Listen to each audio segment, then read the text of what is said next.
जू सुन प्यार की धुन, हो मैंने तुझे चुन लिया, तू भी मुझे चुन चुन चुन चुन चुन। आज मैं एक खास बात बोलने जा रहा हूं, वेरी वेरी स्पेशल बात।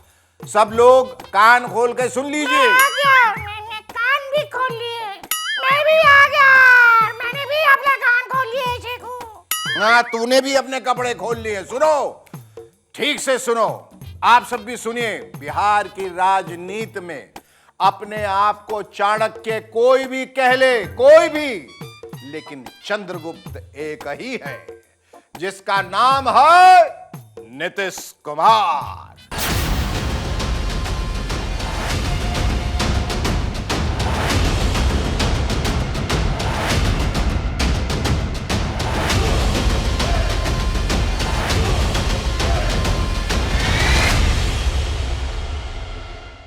जी हाँ दोस्तों, मैंने कहा कि बिहार में, या ये कह लीजिए कि देश के किसी भी पार्टी में कोई भी चाणक्य बनने का कितना भी दावा कर ले, लेकिन नीतीश कुमार ने पिछले 17 वर्षों में यह दिखा दिया है कि बिहार की राजनीति में चंद्रगुप्त वही रहेंगे, यानी मुख्यमंत्री वही रहेंगे। कभी वो बीजेपी के साथ गठबंधन करते हैं तो कभी लालू यादव के साथ, फिर वापस बीजेपी के साथ, अब बाद में फिर लालू यादव के साथ। बिहार में कभी एक नारा चला था, जब तक है समोसे में आलू तब तक है बिहार में लालू। अब वहां एक तो नया नारा आ गया है, वो नारा है चाहे किसी की रहे सरकार, मुख्यमंत्री तो रहेंगे अपने नीतीश कुमार।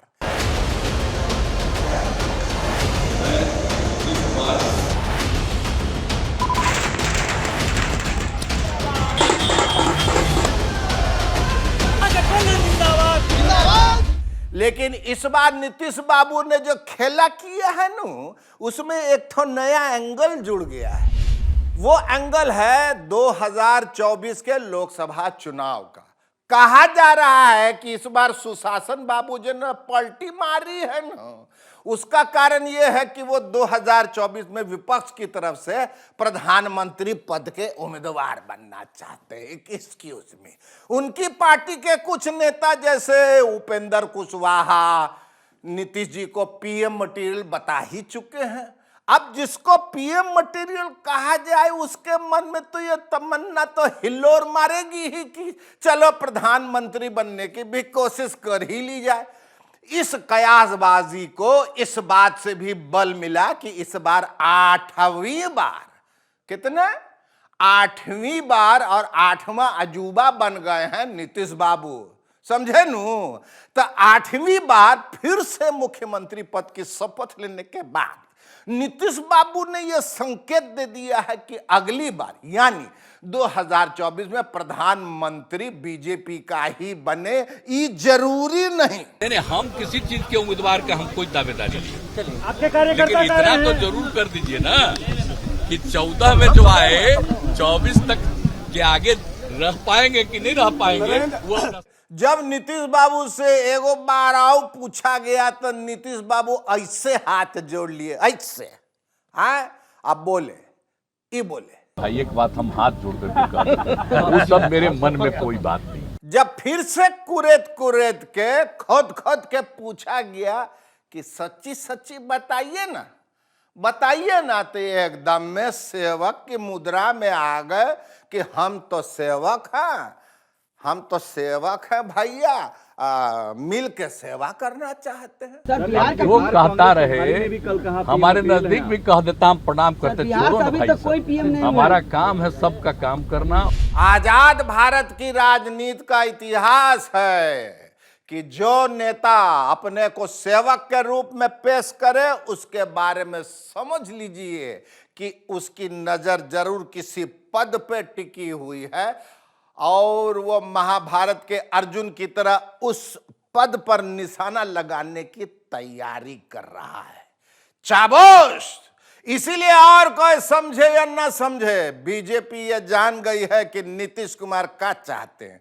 इसीलिए बीजेपी के कई नेता जैसे केंद्रीय मंत्री गिरिराज सिंह अभी से कहने लगे हैं कि अर्जुन मतलब नीतीश कुमार का तीर निशाने पे नहीं लगेगा और वो प्रधानमंत्री नहीं बन पाएंगे, कभी नहीं। हमारे पास कोई जगह नहीं है, ये इधर उधर की बातें मत कर यार। जो कहना है कहो कि तुम्हारे साथ रहने पर हम पीएम के उम्मीदवार नहीं बन सकते थे, लेकिन 2013 में तोड़ा और 2014 में ये चुनाव लड़े। पीएम मटेरियल की ताकत बिहार की जनता ने दिखा दी 2 सीट पर। लेकिन जो बात गिरिराज सिंह समझ गए वो बीजेपी के कई दूसरे नेता नहीं समझ पाए। जैसे सुशील मोदी जी लगभग 11-12 साल तक नीतीश बाबू के सानिध्य में बिहार के उप मुख्यमंत्री रहे हैं, लेकिन सुशासन बाबू के पलटी मारने के बाद उन्होंने जो बयान दिया उससे तो लगता है कि अभी तक उनको समझे में नहीं आया है कि नीतीश जी क्या चीज है। सुशील मोदी जी का कहना है कि नीतीश जी उपराष्ट्रपति बनना चाहते थे, अब बीजेपी ने बनाया नहीं, इसीलिए रूस गया, नाता तोड़ दिया। उनके लोग आए, हमारे नेताओं से मिले और कहा कि नीतीश जी को उपराष्ट्रपति बना दीजिए, बिहार में आप सरकार चलाइएगा आप लोग। लेकिन जब बीजेपी का अपना बहुमत है तो हम किसी दूसरे को क्यों उपराष्ट्रपति बनाते हैं?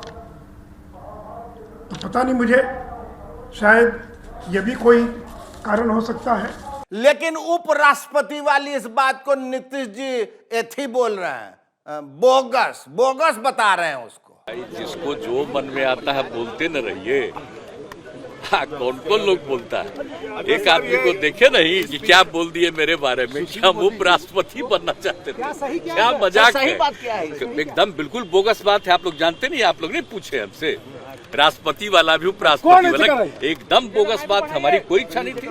उल्टे नीतीश जी तो ये कह रहे हैं कि उनकी पार्टी को केंद्र में 4 मंत्री पद मिलने चाहिए थे, वो नहीं मिले और इसका उनको मलाल रहा है। उनका भी 17, हमरा भी 16 और कै गो राज्यसभा और कै गो को बना दिए थे वहां मंत्री अपना बिहार का।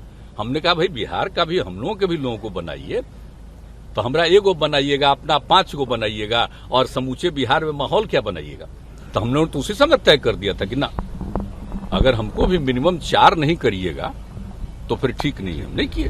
सुशील जी, आपके नाम के साथ भी मोदी जुड़ा हुआ है तो आपको थोड़ी बहुत बूझ होनी चाहिए ना कि नीतीश जी की राजनीतिक शैली का है। वैसे आप कैसे बूझ पाएंगे नीतीश बाबू को? उनको तो जॉर्ज फर्नांडिस नहीं बूझ पाए, जिन्होंने उनको पहली बार बिहार का मुख्यमंत्री बनाने में बड़ी भूमिका निभाई। उनको तो शरद यादव नहीं बूझ पाए, जो उनके 50 साल पुराने साथी हैं, और तो और उनको लालू यादव भी नहीं बूझ पाए, बाप जो दावा करते रहे हैं कि वो नीतीश जी के नस नस से वाकिफ है। आखिर उनकी पार्टी ने भी नीतीश बाबू से गच्चा खाने के बाद फिर से उनके साथ मिलकर सरकार बना ही लिया ना, और तेजस्वी यादव फिर से उप मुख्यमंत्री बन ही गए ना। लालू जी कई बार कह चुके हैं कि नीतीश के मुंह में नहीं पेट में दांत है। आज बीजेपी नीतीश बाबू को पलटू कुमार कह रही है, तो कुछ साल पहले यही बात लालू जी ने और आरजेडी ने कही थी। न जाने भारत के राजनीतिक इतिहास में कितना बारी पलटी इन्होंने मारा है। इनको पलटू राम ही कहिए, राजनीति के ये पलटू राम है। लेकिन अपने को चतुर सुजान समझने वाले लालू जी को और उनकी पार्टी को फिर से नीतीश कुमार के साथ समझौता करना पड़ा। डॉन फिल्म के एक डायलॉग को थोड़ा अगर मॉडिफाई कर दें तो कहा जा सकता है कि डॉन की तरह नीतीश बाबू को समझना मुश्किल ही नहीं नामुमकिन है। आय हो दादा, इसीलिए तो नीतीश बाबू के पुराने जानकार और बीजेपी के रविशंकर प्रसाद भी भोले बाबा की तरह कुछ समझ नहीं पा रहे हैं कि ये हुआ तो आखिर कैसे हुआ, ये क्या हुआ, ये कब हुआ। कुछ बात अधिकृत लेवल में ऊपर स्तर पर होती है ना, आस्ते आस्ते और खोली जाएगी बातें। तो हम अपनी बात पर कायम है, इसलिए कह रहे हैं कि ठीक है, आस्ते आस्ते और कहानी आने दीजिए। लेकिन मैं आपको यह भी बता दूं कि बीजेपी के कुछ नेता जिस तरह की मासूमियत दिखा रहे हैं ना, इनोसेंस, वो भी हजम होने वाली चीज नहीं है बाबू। उनकी नाक के नीचे जो हो रहा था उसे समझने के लिए या तो वो तैयार नहीं थे या अनुमान नहीं कर पा रहे थे। ये तो सबको मालूम है कि कुछ दिन पहले नीतीश कुमार नीति आयोग की उस बैठक में नहीं आए जिसमें प्रधानमंत्री नरेंद्र मोदी मौजूद थे। फिर वो नई राष्ट्रपति द्रौपदी मुर्मू जी के साथ शपथ ग्रहण समारोह में भी नहीं आए। इससे साफ साफ लग गया था कि वो किसी तरह की खिचड़ी पका रहे हैं। और अब जब खिचड़ी पक गई और चचा नीतीश और भतीजे तेजस्वी ने ताजा ताजा खिचड़ी खा ली, तो बीजेपी के नेता आए हो दादा भौचक्के रह गए, जैसे कुछ मालूम ही नहीं था उनको कि क्या हो रहा। वैसे खिचड़ी के नाम पर यह भी याद आया कि राजनीतिक गलियारों में इस खिचड़ी से पहले एक दूसरी खिचड़ी की भी चर्चा थी। दूसरी खिचड़ी कौन सी शेखरो? अरे खचड़ू सिंह, बीजेपी वाली चर्चा थी कि बीजेपी बिहार में भी वैसी ही खिचड़ी पकाने जा रही है जैसी उसने महाराष्ट्र में एकनाथ शिंदे के साथ मिलकर पकाई। न सिर्फ पकाई बल्कि खाई। कहा जा रहा था कि बिहार में बीजेपी वैसी खिचड़ी आरसीपी सिंह के साथ मिलकर पका रही थी जो जदयू के कोटे से केंद्र में मंत्री थे। मगर हुआ कुछ यूं कि इससे पहले, ध्यान से सुनिएगा, हुआ कुछ यूं कि इससे पहले कि आरसीपी सिंह बीजेपी के साथ खिचड़ी पका पाते, ध्यान देने वाली बात है, नीतीश कुमार ने खिचड़ी के नीचे लगी अंगीठी ये बुझा दी और उनसे कहा कि जाइए जाइए घर जाइए, लिट्टी चोखा खाइए, खिचड़ी खाना आपके बस की बात नहीं। बेचारे आरसीपी सिंह खिचड़ी खाने को तरस गए बेचारे। और एक दूसरा वाकया भी हुआ। बीजेपी के राष्ट्रीय अध्यक्ष जेपी नड्डा जी ने बिहार में बीजेपी के एक कार्यक्रम में एक ऐसी बात कह दी जिससे नीतीश बाबू के साथ साथ कुछ और विरोधी दलों के मन में भी घुड़घुड़ होने लगी। ये वाली बात, सब लोग मिट गए, समाप्त हो गए, और जो नहीं हुए वो हो जाएंगे। रहेगा तो फिर बीजेपी रहेगी। नड्डा जी की ये बातें सुनकर नीतीश बाबू को लगा होगा कि अगर सारे दल खत्म हो जाएंगे, देश में सिर्फ बीजेपी ही बचेगी, तो उनकी पार्टी यानी जदयू का क्या होगा। Valid point. Nitish ji rail मंत्री भी रह चुके हैं, इसलिए जानते हैं कि आगे कहां लाल सिग्नल आने वाला है। वैसे भी उनके सामने विकासशील इंसान पार्टी और उसके नेता मुकेश सहनी का उदाहरण भी था, जिसके सभी विधायकों को बीजेपी में शामिल करा लिया गया। तो बिहार में इस हफ्ते जो हुआ उसकी भूमिका तो कई महीनों से बन रही थी। अब सवाल है नीतीश जी के प्रधानमंत्री पद वाले ख्वाब का क्या होगा, यानी मुंगेरी लाल के हसीन सपने का क्या होगा। विपक्ष की तरफ से भी प्रधानमंत्री पद पर कई नेताओं की निगाहें हैं, इसलिए इस सवाल का जवाब देना आसान नहीं है। It is not easy. इसीलिए तो बिहारी बाबू और तृणमूल कांग्रेस के सांसद शत्रुघ्न सिन्हा भी इस बारे में संभल कर बोल रहे हैं। प्रधानमंत्री तो अगर आपके पास संख्या बल हो, ऑपोजिशन के पार्टी के साथ हो, तो आप भी बन सकते हो, मैं भी बन सकता हूं, बशर्ते कि विपक्ष का पूरा साथ हो, संख्या बल हो।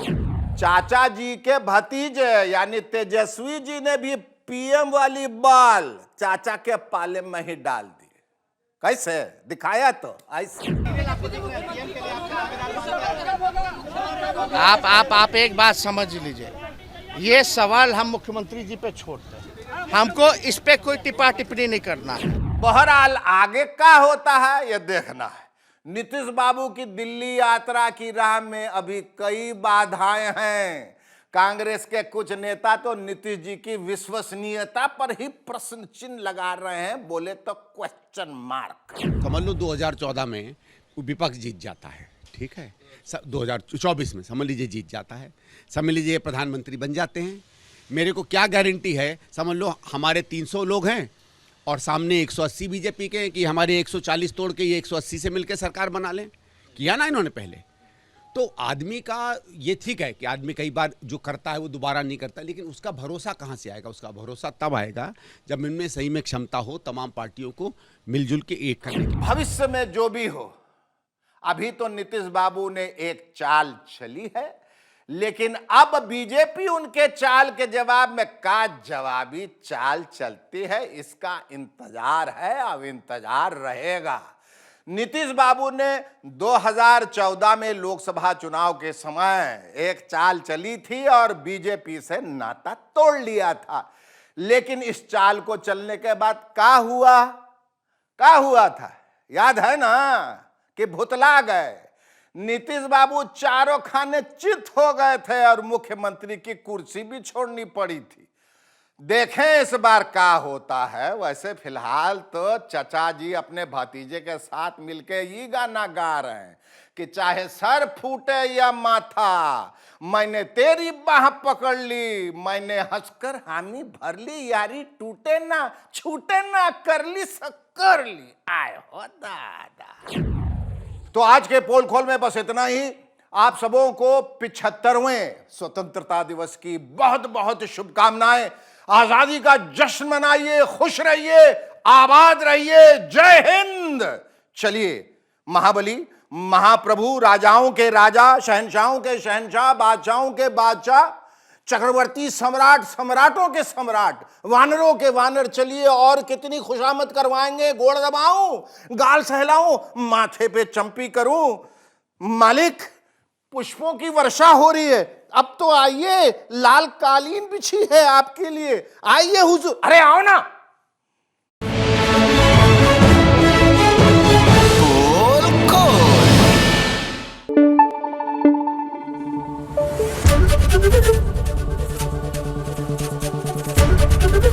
एबीपी न्यूज आपको रखे आगे।